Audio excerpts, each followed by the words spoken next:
Ang ika-4 na kabanata ng ikalawang sulat ni San Pablo kay Timoteo. Ipinagbibilin ko sa iyo sa paningin ng Diyos at ni Kristo Jesus na siyang huhukom sa mga buhay at sa mga patay, sa pamamagitan ng kanyang pagpapakita at sa kanyang kaharian. Ipangaral mo ang salita, magsikap ka sa kapanahunan at sa di kapanahunan, sumawata ka, sumaway ka, mangaral ka na may buong pagpapahinuhod at pagtuturo. Sapagkat darating ang panahon na hindi nila titiisin ang magaling na aral, kundi pagkakaroon nila ng katinang tainga ay magsisipagbuntun sila sa kanilang sarili ng mga gurong ayon sa kanilang sariling mga masasamang pita.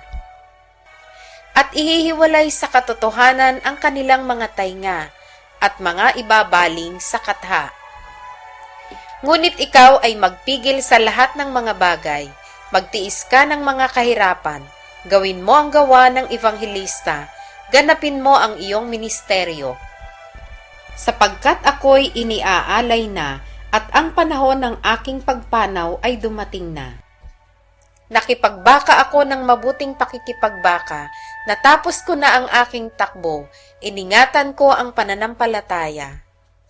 Buhat ngayon ay natataan sa akin ang putong na katwiran na ibibigay sa akin ng Panginoon na tapat na hukom sa araw na yaon, at hindi lamang sa akin, kundi sa lahat din naman ng mga naghahangad sa kanyang pagpapakita. Magsikap kang pumarini na madali sa akin. Sapagkat ako'y pinabayaan ni Demas, palibhasa'y iniibig niya ang sanlibutang ito, at napasa Tesalonica. Si Crescente ay napasa Galacia, at si Tito ay sa Dalmacia. Si Lucas lamang ang kasama ko, kaunin mo si Marcos at ipagsama mo, sapagkat siya'y napapakinabangan ko sa ministeryo. Datapwat si Tikiko ay sinugo ko sa Efeso.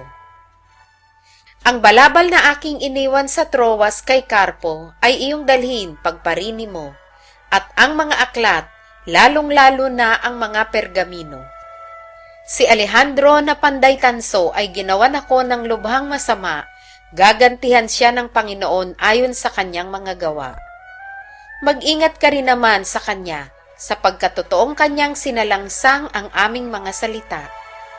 Sa aking unang pagsasanggalang, sino man ay walang kumampi sa akin, bagkus pinabayaan ako ng lahat, huwag dawang ibilang sa kanila ito.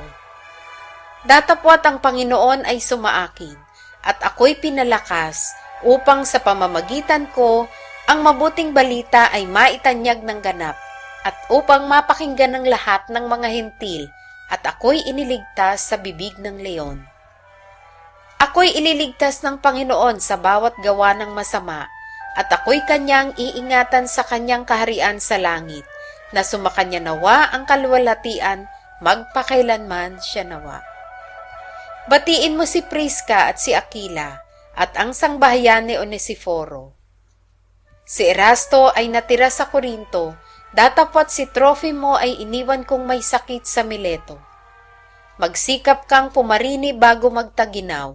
Binabati ka ni Eubulo, at ni Pudente, at ni Lino, at ni Claudia, at ng lahat ng mga kapatid.